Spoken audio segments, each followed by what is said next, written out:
Isang mapagpalang araw po sa ating lahat. Ako po si Nicole Castillo and welcome po sa aking daily devotion. So, ang topic po natin ngayon is Arminianism. So, meron po siyang 5 points. Meron po siyang Calvinism and Arminianism. So, si Calvinism and Arminianism is magkaiba sila ng paniniwala about sa ating Diyos.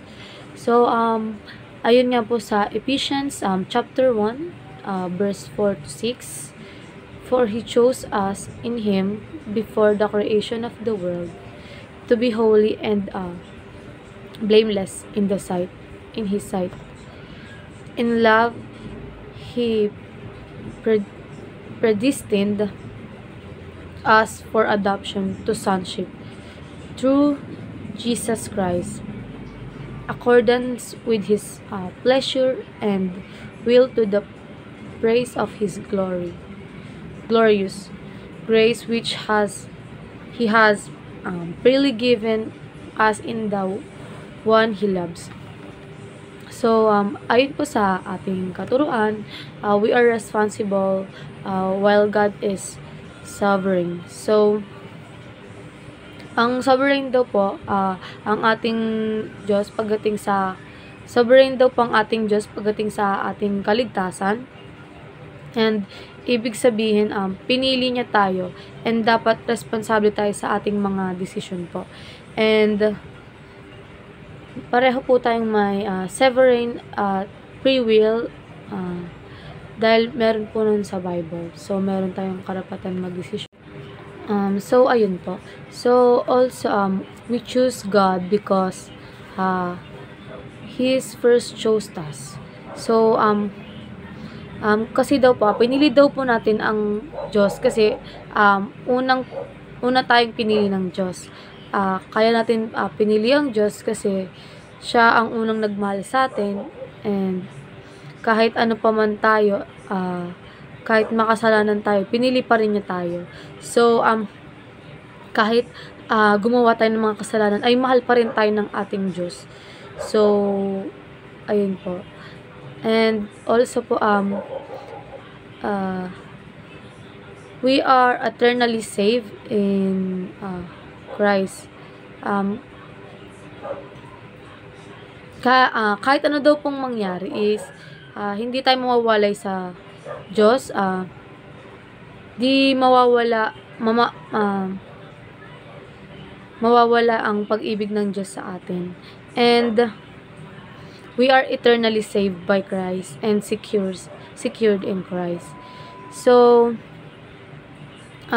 yung panghabang buhay na daw po ang ating kaligtasan and sa Panginoong Jesucristo.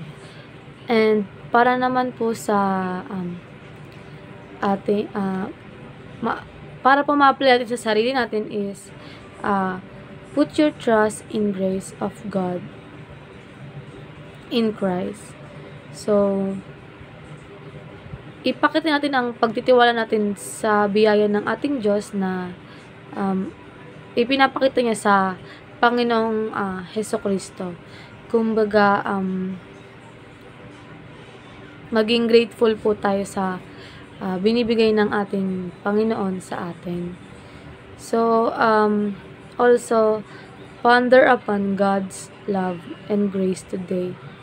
So, simula ngayong araw ay i-meditate natin ang pag-ibig ng Diyos sa atin. Kasi kahit makasalanan tayo is inibig pa rin tayo ng Diyos. So, ayun nga po is isinugo niya yung kanyang nag-iisang anak para tayo ay maligtas at malinis sa ating mga kasalanan. Kasi ganun po tayo kamahal ng ating Diyos. So, biruin niyo po, mahal na mahal tayo ng ating Diyos na isinugo niya pa ang nag-iisa niyang anak para lang sa atin. So, also, praise God because we do not love our salvation.